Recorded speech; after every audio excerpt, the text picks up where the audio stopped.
This is a real incident from my life, one I never imagined would unfold the way it did. Even now, when I think back to the moment it all began, my hands still tremble as if they're reliving it.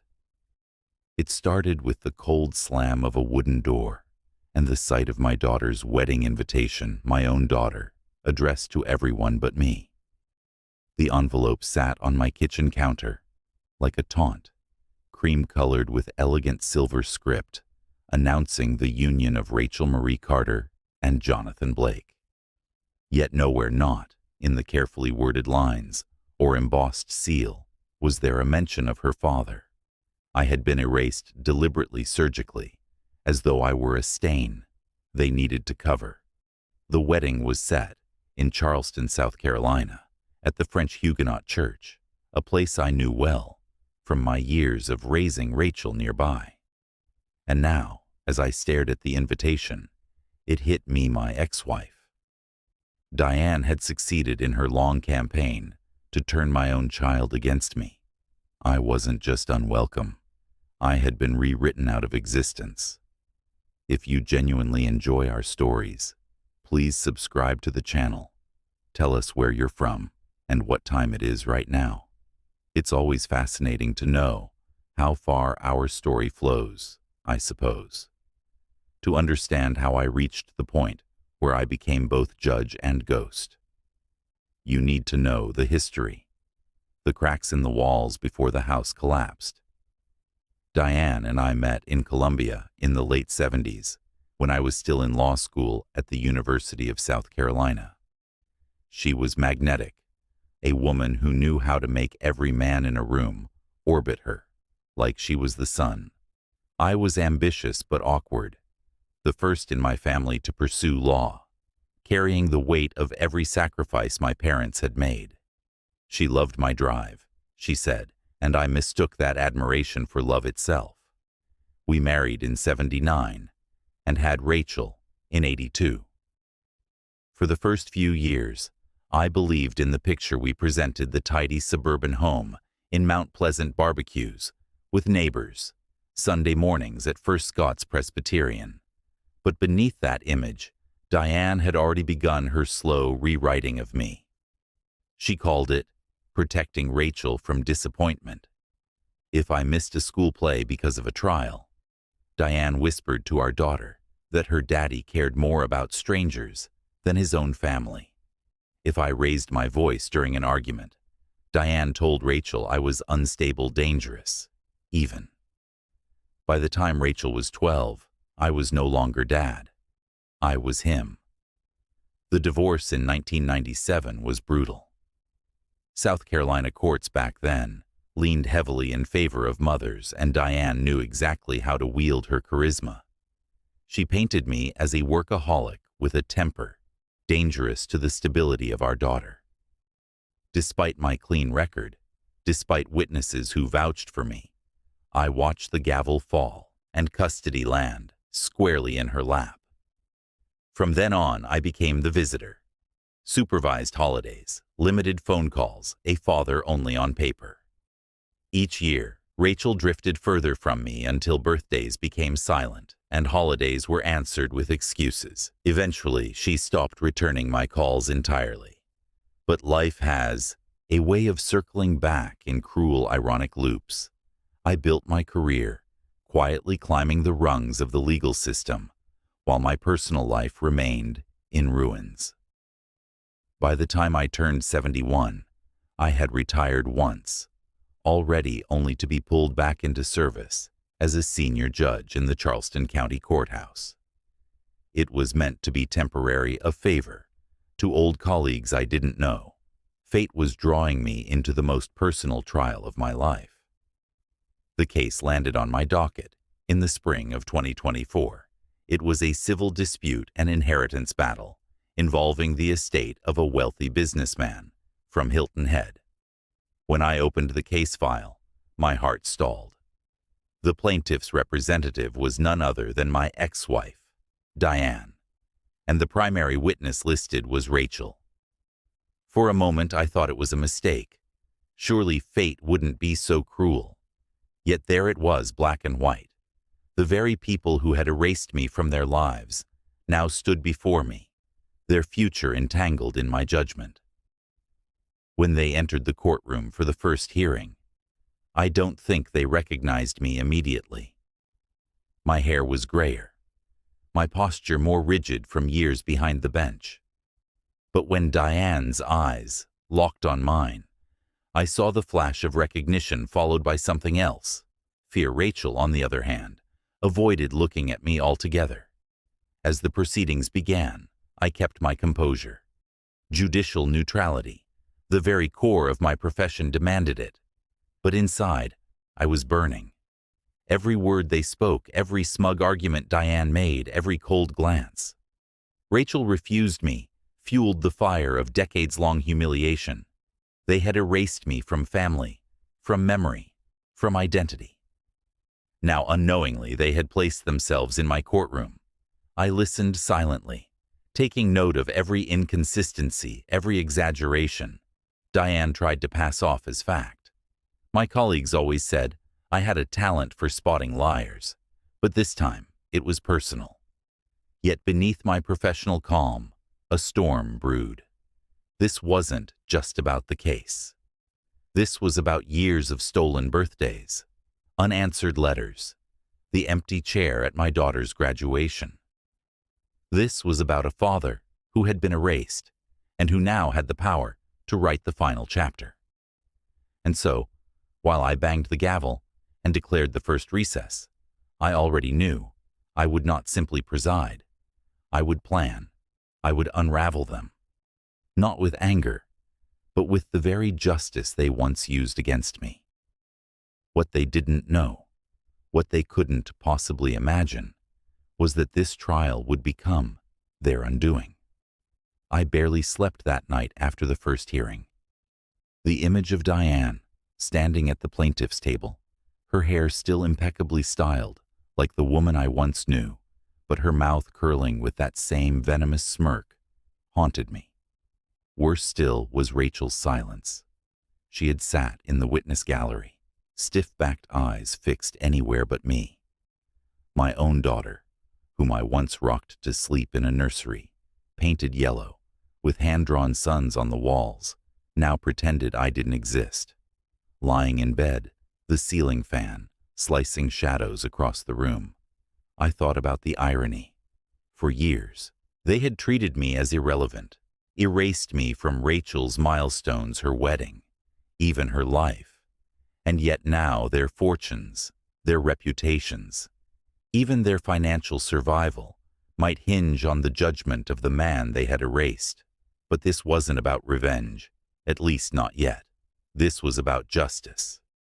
And justice, I reminded myself, must be deliberate. The case itself revolved around a contested will. A Hilton Head real estate magnate, Richard Halloway, had died, leaving behind a sizable estate properties on the Coast business shares, and millions in assets Diane claimed she was entitled to a portion through her late husband, her second husband. I realized with bitter amusement who had been Halloway's business partner. Rachel was listed as a beneficiary through convoluted trusts Diane argued were unfairly withheld by Halloway's children. On paper, it was a complex but routine inheritance squabble.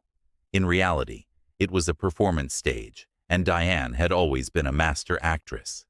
She painted herself as a grieving widow, wronged by greedy heirs, her words dripping with rehearsed sorrow.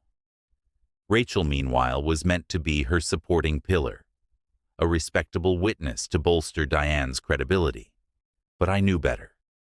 Diane's grief was a mask, one she had worn countless times, and Rachel, though innocent in her youth, had been molded by her mother's narrative so thoroughly that she now served as an extension of Diane's will. The next day in court, I walked in with a calmness that belied the storm inside me. The bailiff announced my entrance, and as I settled into the high-backed chair of authority, I scanned the room deliberately. Diane wouldn't meet my eyes at first, but when she finally did, she faltered just for a fraction of a second. That flicker of recognition was enough. She knew the balance of power had shifted.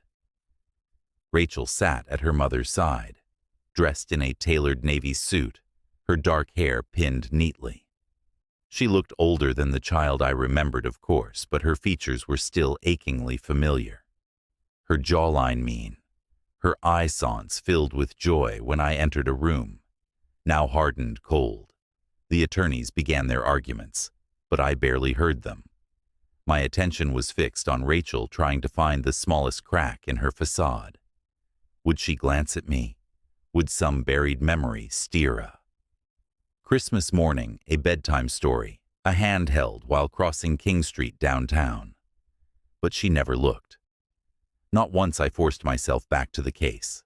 Diane's attorney was slick, but not as careful as he thought. He leaned on emotional appeals, rather than hard evidence, repeating that Diane Carter and her daughter Rachel were cruelly excluded from what rightfully belonged to them.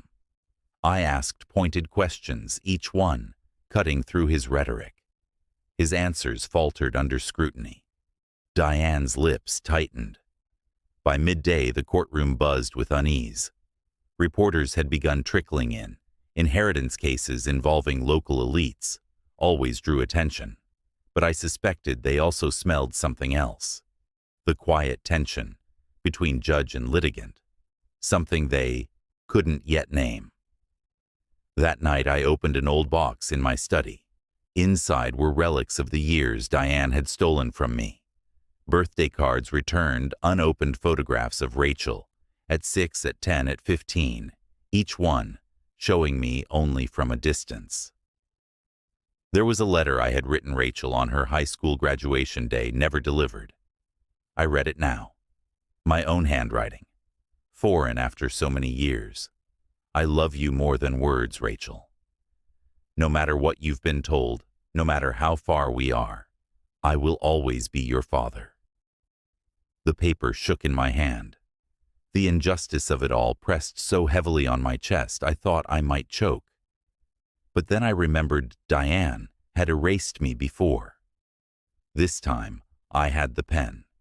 The third day of hearings brought the first witness testimony.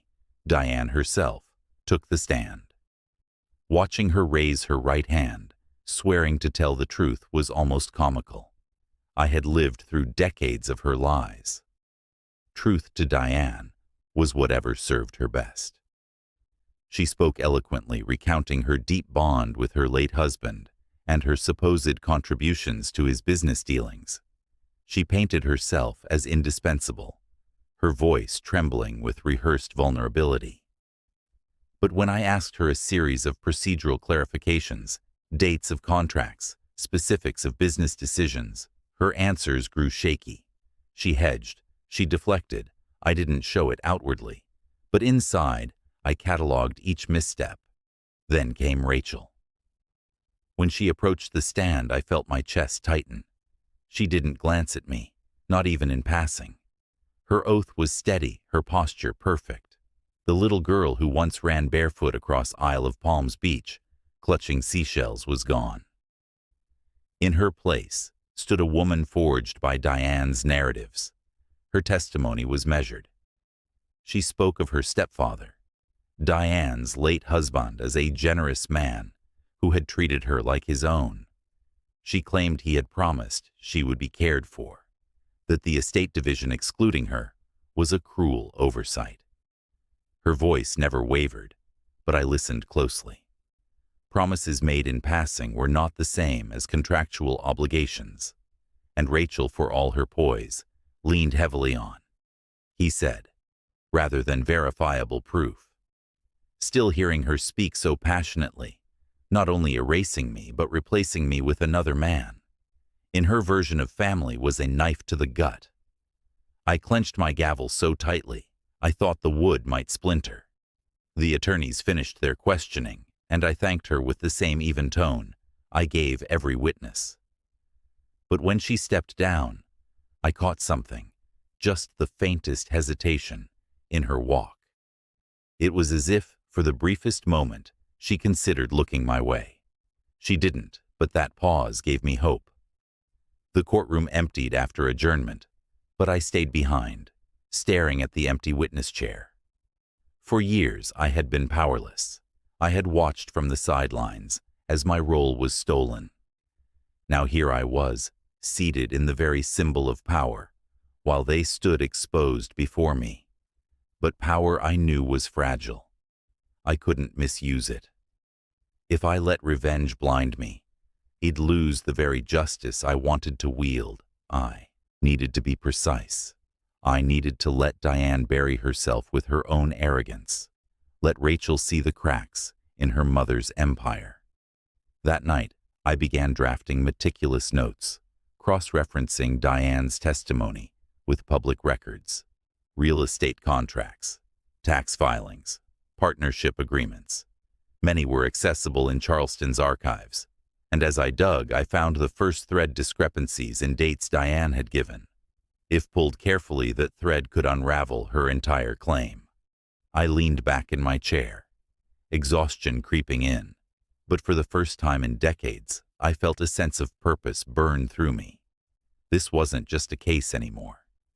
This was the battlefield, where I would reclaim my voice, not with shouting, not with bitterness, but with undeniable truth. The war had only begun, and Diane had no idea. I had just discovered the weapon that could shatter her carefully constructed lies. When the courtroom doors opened, the next morning, I was ready, not just as a judge, but as a father, long denied his place. And as fate would have it, the next witness to take the stand was someone who would bring my carefully buried past, hurtling into the present in ways I never expected. The bailiff's voice echoed through the courtroom as the next witness was sworn in. I had expected another business associate of Richard Halloway, maybe a family accountant or an old colleague, to testify about the estate. But when the name rolled off the clerk's tongue, my pulse spiked. Michael Jameson. The name dragged me back 30 years in an instant. Michael Jameson wasn't just some random connection. He had been Diane's shadow during the last years of our marriage, her family friend, her confidant. The man I once suspected of being more, though I never had the evidence. He walked to the stand.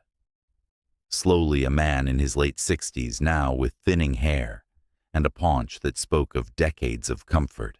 But his eyes, those sharp, calculating eyes, hadn't dulled. He glanced at Diane as he passed, and I caught the flicker of familiarity, a secret code in their gaze. Old allies, still bound. I gripped the gavel tighter. Of all the people to surface, now it had to be him. Michael raised his right hand, swore the oath, and sat. Diane's attorney asked the opening questions, guiding him gently toward their narrative.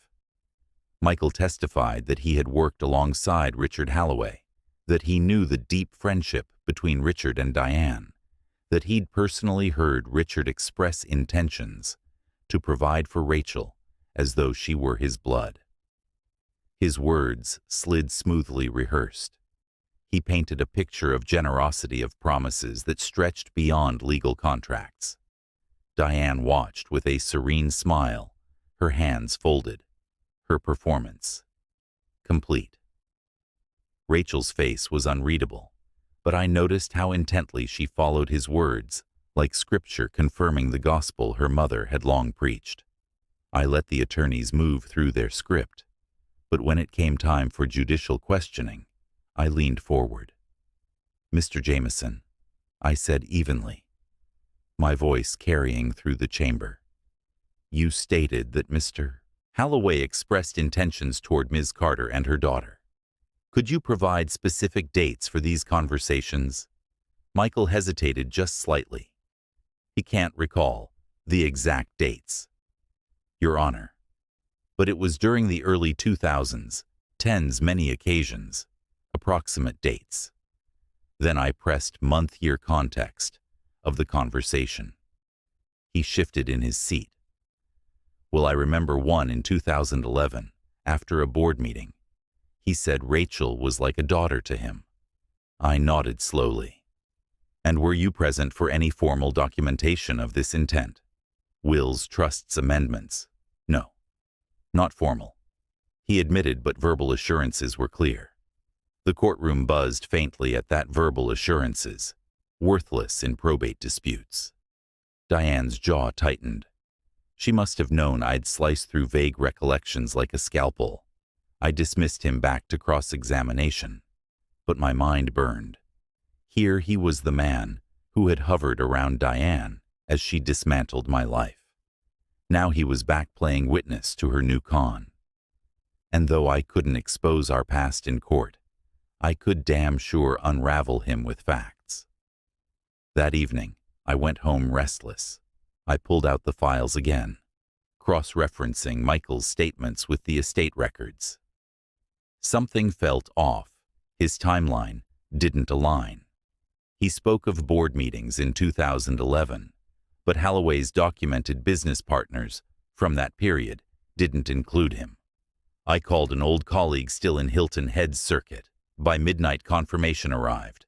Michael Jameson had divested from Holloway's ventures by 2009. He had lied under oath. It was subtle, but it was enough. And once I exposed it, Diane's entire narrative would wobble. If her star witness crumbled, so would her case. But the most unexpected blow came not from Diane, nor Michael, but Rachel herself. The following day, as we recessed for lunch, Rachel lingered in the hallway outside the courtroom.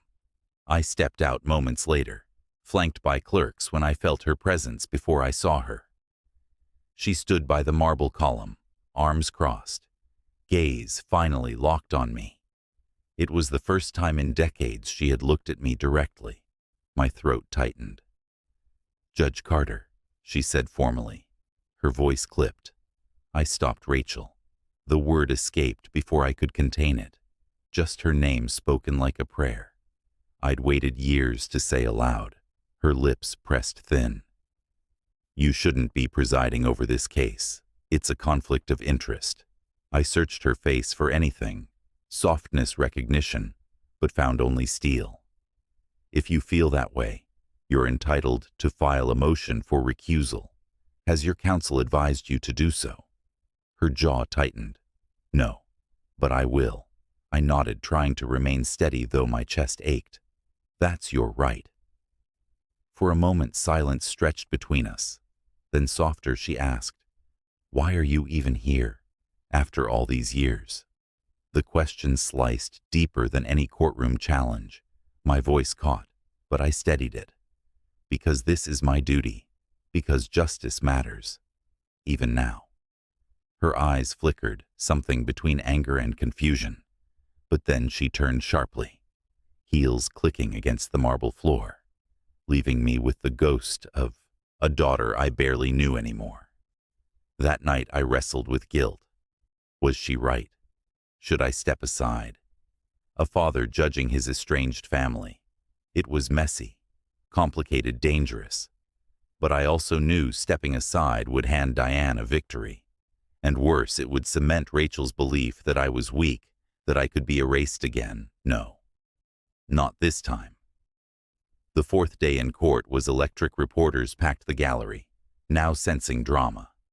Diane's attorney attempted to solidify Michael's testimony, but I had already prepared my strike. "Mr. Jameson," I said, "during questioning, you testified about a board meeting in 2011. Court records, however, show you sold your shares and severed ties with Mr. Holloway's businesses in 2009. How do you reconcile this?" The silence that followed was deafening. Michael's face paled. He stammered, backpedaled, but the damage was done. The courtroom erupted in whispers. Diane's composure cracked. Her fingers tightened on the table edge. Her eyes flashing with a fury she quickly tried to mask. Rachel's face fell, confusion, written plainly now. For the first time she looked at me not with hate, not with distance, but with uncertainty. I dismissed Michael, noting for the record that his credibility was severely compromised. It was the closest I could come to saying, "You've been caught lying through your teeth." When I adjourned for the day, I caught Diane's gaze one last time. She knew I had her cornered, and for once she had no ready mask. But victory wasn't secure. Yet Diane was cunning in cornered animals. Lash out, hardest, and Rachel, me daughter, my blood, was beginning to see the cracks in her mother's empire.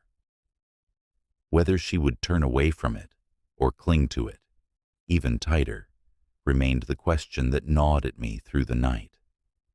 As I lay awake, I couldn't shake one thought: the war was tilting, yes. But the battle for Rachel's heart had only just begun. The morning after Michael's collapse on the stand, Charleston felt heavier than usual. The sky was low and gray, and a steady drizzle blurred the courthouse windows. I arrived early, my shoes echoing across the empty marble hallway.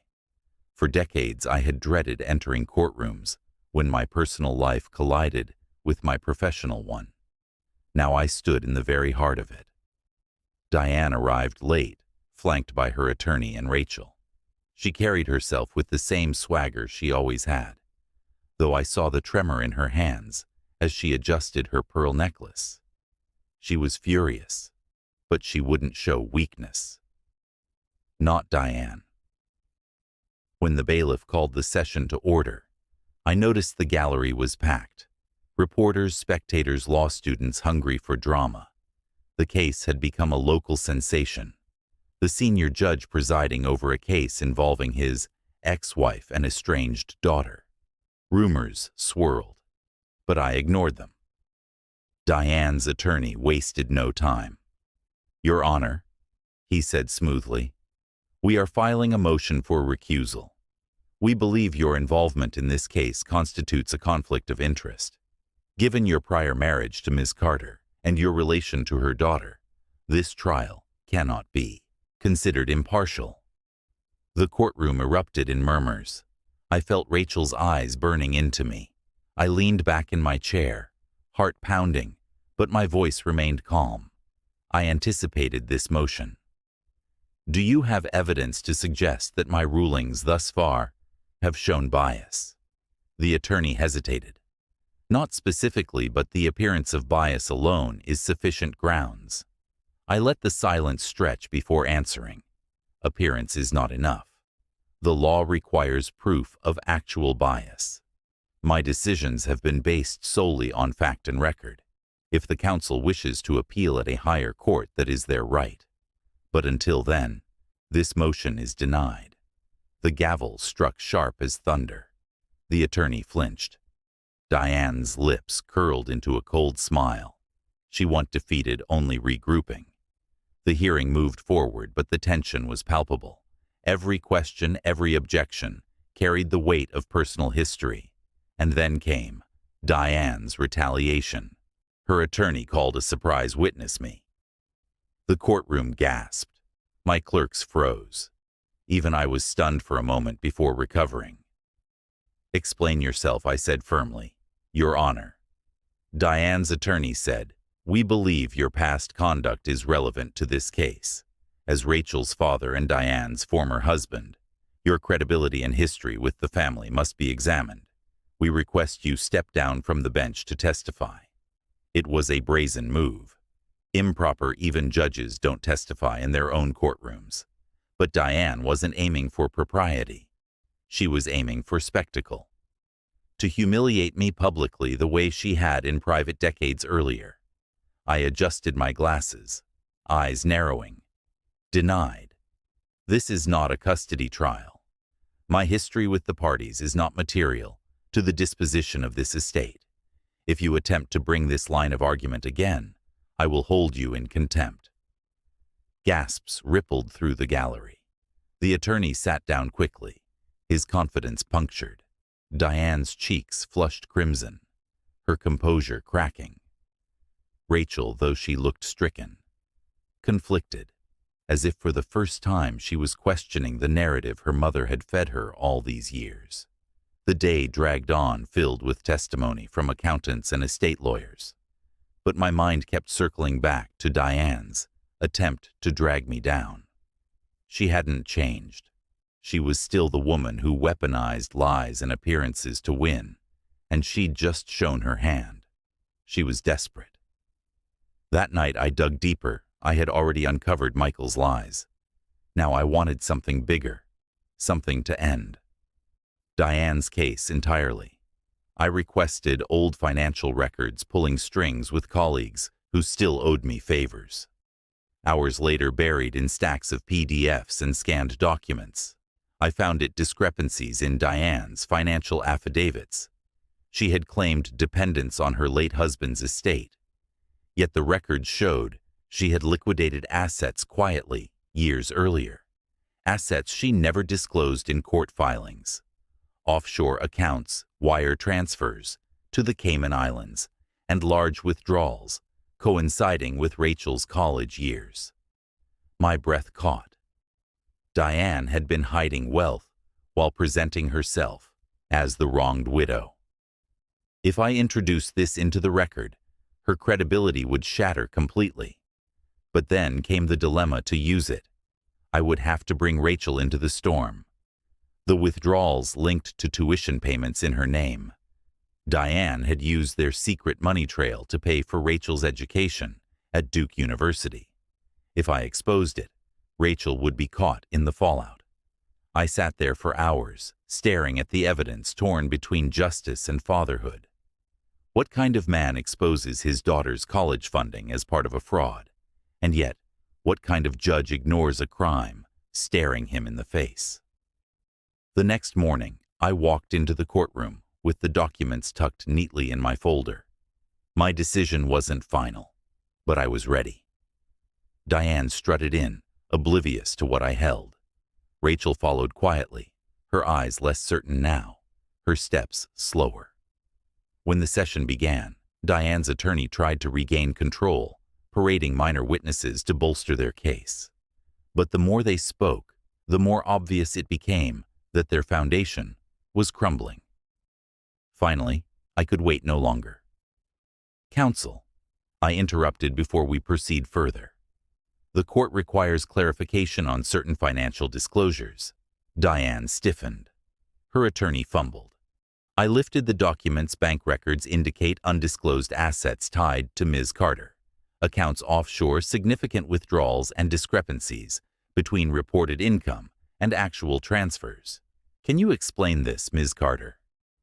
The courtroom exploded in whispers. Reporters scribbled furiously. Diane's face went ashen, then red. She stammered. "Those funds were private, unrelated, my late husband." "Answer the question," I cut in my tone, sharp. "Why were these assets omitted from your sworn financial statements?" Rachel turned to her mother, eyes wide. "Mom, what is he talking about?" Diane snapped. "Quiet." Rachel. The crack in her mask was complete. The jury, the gallery, even. Rachel, everyone saw it. Diane was cornered, her lies unraveling under the very man she had once erased. I adjourned for the day, amid chaos. As I gathered my papers, Rachel lingered at the edge of the courtroom. For the second time, she looked at me directly. This time her eyes weren't cold. They were wounded, searching. "Is it true?" she whispered when the room had mostly emptied. Did she really lie about all this money? I hesitated. My throat tightened. "Rachel, I wish I didn't have to show you like this. But yes, it's true." Her face crumpled. She turned away, her shoulders trembling, then stormed out without another word. I watched her go, my chest heavy. I had struck Diane where it hurt most, but in the process, I had wounded Rachel too. Still, this was the cost of truth. Diane had built her empire of lies for decades, and I was finally methodically dismantling it, brick by brick. As I left the courthouse that evening, I knew one thing for certain. The next phase would be war. Diane would not go down quietly. She would fight like a cornered animal. But I was ready for the first time in decades. I wasn't the erased man in the shadows. I was the judge, and I would write the ending this time. The next morning, the courthouse was a storm. before the storm. Local news vans lined Broad Street, their antennas stabbing the sky reporters crowding the steps, like vultures circling fresh carrion. My clerks whispered that the case had exploded across Charleston headlines. Judge presiding over ex-wife's case. Exposes hidden fortune. Inside the gallery was overflowing. Even the upper balcony, usually empty, was packed with curious onlookers. Law students retired, attorneys, gossip hounds. They all wanted to see whether Diane Carter, once the queen of manipulation, would crumble in public. When Diane entered, she was no longer the polished widow. Her hair was tightly pulled back, her makeup heavier than usual, almost defiant. Rachel trailed behind her, pale and shaken, her eyes hollow from a sleepless night. She didn't look at me. She didn't look at her mother either. The bailiff called the court to order, and the room fell into silence. I could feel every eye drilling into me, waiting for the next clash. Diane's attorney stood immediately, his voice strained. Your Honor, we object to the introduction of the so-called evidence presented yesterday. These records were obtained improperly and are irrelevant to the matter at hand.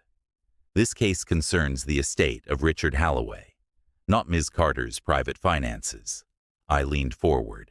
Counsel, financial disclosures are required when determining claims of dependency and entitlement. If Ms. Carter concealed assets, that goes directly to the credibility of her claim. The attorney sputtered, but he knew the point was ironclad. Diane sat rigid, her knuckles white against the table. I turned to her. Ms. Carter, do you wish to explain these discrepancies yourself? For the first time, her mask cracked in front of everyone. Those funds were for Rachel, she hissed. For her education. For her future. You think you know everything, but you don't know what it was like raising her alone while you... Her voice caught, and she cut herself off. But the damage was done. Rachel's head snapped toward her, eyes wide. What are you talking about? I thought Rachel. Diane snapped. Not here. But it was too late. The courtroom had heard. The whispers swelled like a tide. I slammed the gavel order. The rest of the session unraveled with bitter testimony and scrambling attorneys. Diane tried to claw back control, but every word she spoke only revealed her desperation. The press smelled blood. By afternoon, recess headlines were already pinging phones across the gallery. During lunch break, I stayed in my chambers, but I could hear the commotion outside, reporters yelling questions, cameras flashing, Diane's sharp voice rising above the chaos. She had chosen to fight, not just inside the courtroom, but out in the streets.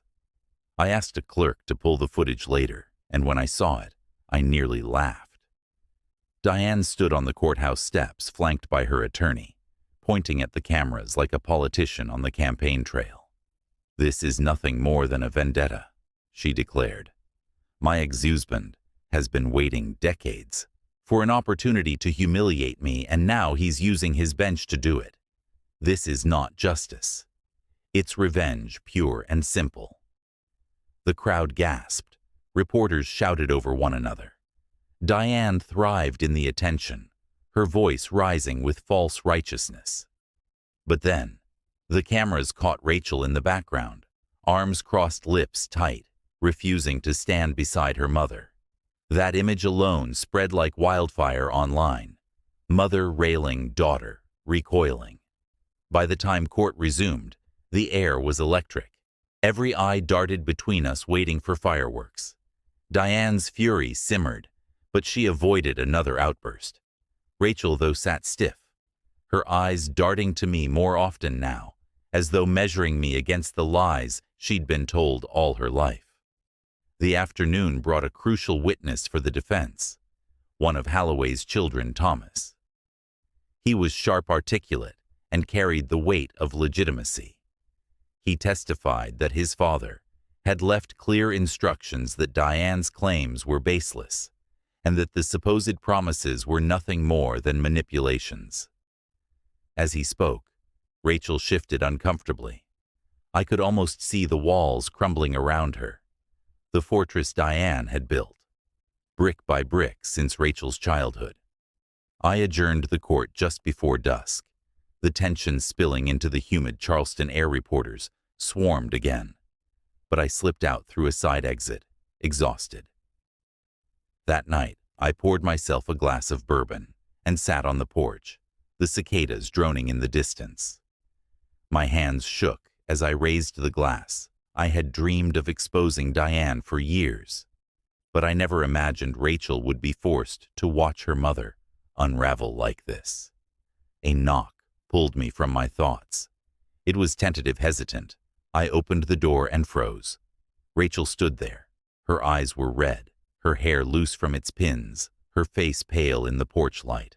For a moment, neither of us spoke. "Rachel," I breathed. She swallowed hard. "Can I come in?" My heart pounded as I stepped aside. She walked in, slowly glancing around the house as though seeing ghosts of a life she'd been denied. We sat at the kitchen table, the silence thick. Finally, she spoke, her voice small. "Is it true about the money?" "Yes," I said gently. "I wouldn't have brought it forward otherwise." She closed her eyes, shaking her head. "All my life she told me you were the liar, that you abandoned us, that everything she did was to protect me." Her voice cracked, and now I don't know what to believe anymore. I reached across the table, not touching her, but resting my hand near hers. "I don't expect you to forgive me overnight. But Rachel, I never abandoned you. I was erased. I fought for you until the courts stripped me bare. I wrote letters. I came to your games, your recitals. Even when I wasn't allowed, she made sure you never saw me." Tears welled in her eyes. "I don't remember any of that." "That's what she wanted," I whispered. "But it's the truth." For a long moment she sat in silence, tears slipping down her cheeks. Then she whispered, "I don't know who to believe anymore, but I think I want to find out for myself." It was the first spark of hope I'd felt in decades. When she left, she didn't hug me. She didn't even promise to come back. But she turned at the door and whispered, "Good night, Dad." The word hit me like a thunderclap. Small, fragile, but real. The war with Diane was far from over. She would lash out again, more viciously than before. But for the first time, I wasn't just fighting for revenge. I was fighting for the chance to reclaim the one thing Diane had tried hardest, to steal my daughter's truth. And I knew the final battle was coming soon, one that would decide not just the case, but the legacy of our fractured family. Charleston was buzzing like a hornet's nest the next morning. The Post and Courier headline blared, "Judge's ex-wife accused of hiding millions. Family feud spills into courtroom." Smaller papers ran with even sharper spins, love lies and offshore accounts. Some stations didn't even bother with tact. The Carter Circus, judge versus ex-wife. When I arrived at the courthouse, reporters shouted my name, cameras flashing like lightning. I didn't answer. I had one duty: to see this case through. But in my gut, I knew Diane wouldn't go quietly. Not now. The courtroom was packed tighter than ever. Diane entered like a storm cloud. Shoulders, stiff chin, raised eyes blazing with hatred. Rachel walked beside her, but kept a careful distance. She didn't even glance at her mother, and when Diane noticed her lips pressed into a sharp line, the session began, and Diana's attorney wasted no time launching their counterattack. "Your Honor," he declared, "we move once again for your recusal. This court is no longer a place of impartial justice, but a stage for a personal vendetta. Evidence shows you met privately with Ms. Carter's daughter last night. This is a gross breach of judicial ethics." A stunned silence filled the chamber. My stomach dropped. Rachel. Someone must have seen her come to my house. Charleston wasn't a city where secrets stayed buried long. I steadied my voice. Yes, Ms. Carter came to my home. She is my daughter, but no case matters were discussed. Diane leapt to her feet, fury pouring from her like acid. Liar. You've poisoned her against me. You've waited decades for this moment, and now you're trying to destroy me in front of her. Her words cracked like whips through the room. The gallery gasped. Reporters scribbled feverishly. I struck the gavel hard. Order. This is not the place for theatrics, Miss Carter. But she wouldn't stop. Years of carefully maintained poise burned away, leaving only raw venom. You always played the victim, didn't you? You were never there for her. You chose your career, your damn courtroom over your family, and now you stand there pretending you're some kind of savior. Rachel's face paled.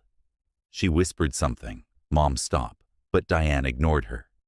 You were a coward, Harold. She spat. A coward who let me raise her alone, and now you want to play judge, jury, and executioner over my life, over hers. Her voice cracked, the fury tipping into desperation. The entire courtroom sat frozen, watching her unravel. I let the silence stretch, then spoke evenly. Ms. Carter, your outburst will be stricken from the record. This is your final warning. If you disrupt proceedings again, I will hold you in contempt. Her chest heaved. For a moment I thought she might actually lunge across the room, but then slowly she sat, trembling, her face contorted with rage. Her attorney tried to recover, calling their next witness, but the damage was irreparable. The jury, the court, the press, everyone had seen it.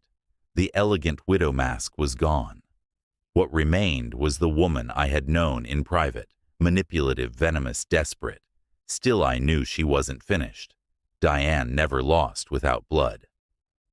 That evening, as I walked to my car, I noticed the reporters swarm unusually thick. They shoved microphones into my face, asking if I had compromised the case.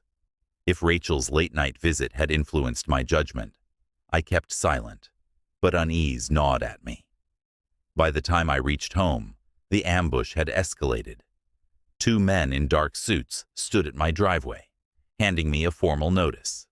I had been reported to the South Carolina Judicial Conduct Commission. Diane had filed an ethics complaint, accusing me of misconduct, bias, and personal involvement. If the commission decided to act, I could be suspended, even disbarred. I sat in my living room long after they left the letter, heavy in my hands. I had known this battle would get dirty, but I hadn't expected her to attack the very foundation of my career, even at 71. My phone buzzed. A text from Rachel. I didn't tell her I came. I swear, I'm sorry. I closed my eyes, tears pricking. Even in the chaos, my daughter still reached for me, fragile and uncertain, but reaching nonetheless. The next day, the court was quieter, tension hanging thick like humidity before a storm. Reporters now whispered about my future as much as Diane's lies. Would the judge even finish the trial? Would the commission intervene? I forced myself to stay steady. The evidence was on my side. The law was on my side. If Diane thought she could topple me with noise, she had forgotten who she was dealing with. The defense called one last round of witnesses. Financial experts, estate lawyers, each one reinforcing the truth. Diane's claims were riddled with deception. Her story didn't hold up under scrutiny. And then it was time for closing arguments. Diane's attorney stood, his voice a mix of defiance and desperation. He painted her as a widow, under siege, targeted by a vengeful ex-husband, abusing his bench. He even gestured to me, his words dripping with contempt. This is not just a trial about money. It is a trial about power, and how one man uses it to crush the women who defied him. The gallery buzzed, but I remained motionless. Let him have his theater. The truth didn't need theatrics when he finished. The estate's counsel stood. His argument was sharp, factual, devastating. He outlined the hidden accounts, the lies under oath, the fabricated testimonies. This case is not about a grieving widow. It is about fraud. It is about deception, and justice demands we see through it. The words hung in the air like a final tolling bell. Recessed court for deliberation. Though this wasn't a jury trial, I wanted the gravity to sink in. I sat in chambers staring at the walls, lined with decades of my career, photos of cases won, colleagues, long-gone honors I no longer cared about. This wasn't about prestige. This was about the truth, about reclaiming what Diane had stolen, about Rachel finally seeing through the fog. When I returned to the bench, the courtroom was silent. Diane sat rigid, her hands clenched. Rachel looked down at the table, her lips pressed tight. I cleared my throat, my voice steady. After careful review of the evidence, this court finds that the claims brought forth by Ms. Diane Carter are without merit. Furthermore, evidence of concealed assets and false testimony has irreparably damaged her credibility. The estate of Richard Halloway will be distributed as originally outlined in the will. Ms. Carter and her representatives are awarded nothing. The gavel struck. The sound echoed like thunder. The gallery erupted, some gasped, some cheered softly. Reporters scribbled furiously. Diane froze her face, draining of color. For once she had no words, no mask, no power, only silence. Rachel sat still, her hands trembling. She didn't look at her mother. She looked at me. Not with warmth, not yet, but with recognition, with something new. The trial was over, but the reckoning wasn't. As I left the courtroom, I knew Diane would keep clawing through the press, through appeals, through the ethics complaint she had filed. But she was finished in the eyes of the law. Her empire had collapsed. The real question was whether my daughter would finally see who had been standing in the ruins with her all along. The courthouse emptied like a theater after the final act, but the echoes of that gavel strike clung to the walls. I sat motionless for a long while, watching the room clear, the chatter of reporters spilling into the humid Charleston night. Diane didn't move. She stared straight ahead, her jaw clenched as if sheer will could undo the judgment that had just crushed her case. Rachel sat beside her, but the bond between them looked frayed, nearly severed. She didn't touch her mother. She didn't speak. She only stared at her trembling hands, lost in thought.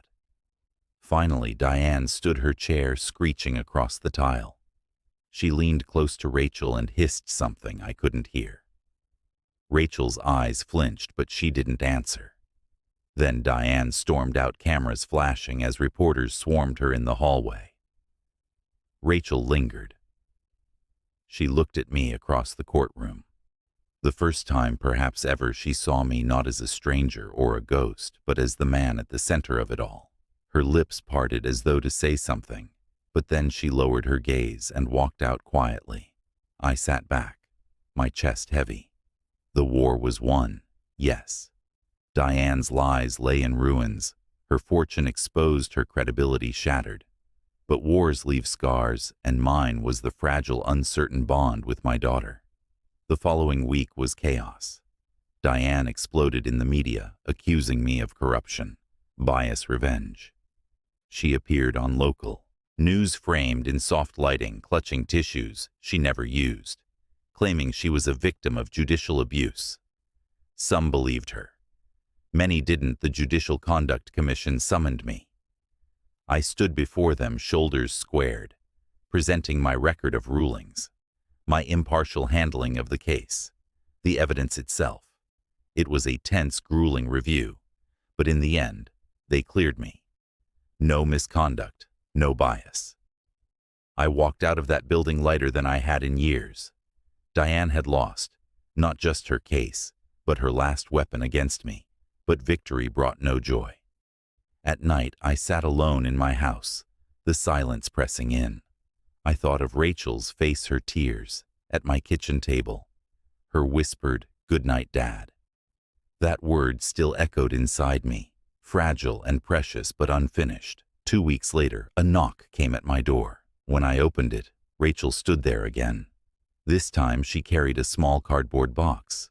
Her hair was loose, her face tired, but softer than before. "Hi," she said quietly. I stepped aside without a word. She walked in and set the box on the table. When she opened it, my breath caught. Inside were photographs, dozens of them. Me holding her as a baby, me pushing her on a swing at Waterfront Park, me at her 8th birthday party holding a cake while Diane smiled tightly beside me. "Mom kept these," Rachel whispered. "In the attic." Hidden away, I picked up one photo with trembling hands. Rachel, no older than 6, sat on my lap, a wide grin on her face, my arms wrapped around her. Proof of a bond Diane had tried to erase. "She told me you were never there. Rachel said that you didn't care, that these moments didn't matter. But when I saw these, I knew she'd been lying for years." Tears blurred my vision. I reached across the table this time, daring to place my hand over hers. She didn't pull away. "I'm so sorry," she whispered. "For believing her. For cutting you out." I shook my head. "You were a child. None of this was your fault. She poisoned everything, but you're here now. That's what matters." Her shoulders shook as she began to cry, and for the first time in decades, I pulled my daughter into my arms. She let me. The weeks that followed were slow and fragile. Rachel began visiting more often cautiously, like testing the waters of a relationship she'd been denied. We talked about her life, her career, her marriage. She told me about Jonathan, the husband whose wedding I had been excluded from. To my surprise, she admitted he had asked, once years ago, why I hadn't been at the ceremony Diane had answered for her. He didn't care enough to come. The cruelty of it burned, but I didn't let it consume me. Instead, I listened, I learned. And little by little, Rachel began to see me, not as the shadow her mother had painted, but as a man of flesh, blood, and love. Meanwhile, Diane's empire collapsed. With her case thrown out and her hidden finances exposed, creditors came knocking. The press no longer treated her as a grieving widow, but as a schemer. She tried appeals, lawsuits, smear campaigns, but each effort failed. Even Michael Jameson distanced himself, his own reputation too. Tarnished by his perjury, Rachel confronted her mother one final time. She told me about it afterward, her voice steady but heavy. She screamed at me. Rachel said, I'd betrayed her. Said, I was choosing you over her. But it wasn't a choice between parents. It was a choice between truth and lies. She wiped a tear from her cheek. I told her I was done, letting her control my life, and then I walked out. I wanted to cheer, to rage, to weep all at once. Instead, I just pulled her close and whispered, I'm proud of you. Months passed. Life settled. Diane faded from headlines. Her name now whispered in Charleston with disdain. Instead of awe, I returned to quieter duties on the bench, my temporary service nearing its end. But one day, as autumn leaves drifted across the courthouse steps, I found myself alone in the empty courtroom. I sat at the bench, staring at the wood grain beneath my hands. This room had been the site of my humiliation, my redemption, and the unraveling of decades-long lies. Rachel walked in quietly. She'd come to meet me for lunch. She looked around the courtroom, then up at me, sitting in the judge's chair. Funny, she said softly. All these years Mom told me you didn't matter. But in the end, you were the one who mattered most. I swallowed hard. I didn't want it to be this way. I didn't want revenge to be the thing that brought you back to me. She walked closer, smiling faintly. Maybe it wasn't revenge. Maybe it was justice, and maybe justice is what finally set me free. Her words lingered in the chamber like a benediction. Diane vanished from our lives. I heard whispers she sold her Mount Pleasant house, moved somewhere inland, bitter and broken. I didn't follow her story. For once, I didn't care. My war with her was finished. Rachel and I rebuilt slowly. We shared dinners, stories, memories. We laughed about the little things like her childhood, fear of the dark, the way she used to beg me to read Charlotte's Web one more time before bed. One evening she asked, "Do you ever regret it? Becoming a judge, devoting your life to the law, knowing what it cost." I thought about it.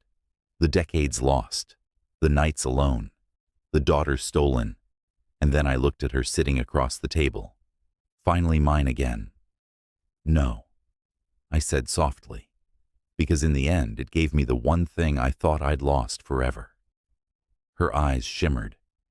She reached across the table this time, taking my hand first. The story should end here, neatly tied with justice and reconciliation. But real life rarely offers neat endings. Sometimes late at night, I think about Diane, about the venom in her voice, the years she stole, and I wonder if she lies awake somewhere too haunted by the day her lies crumbled under the weight of truth. I don't hate her anymore. Hatred is too heavy to carry at 71. What I carry instead is colder, quieter. The memory of a gavel striking, of silence falling, of a life reclaimed not with rage, but with justice, and the knowledge that the father they tried to erase became their judge. The end.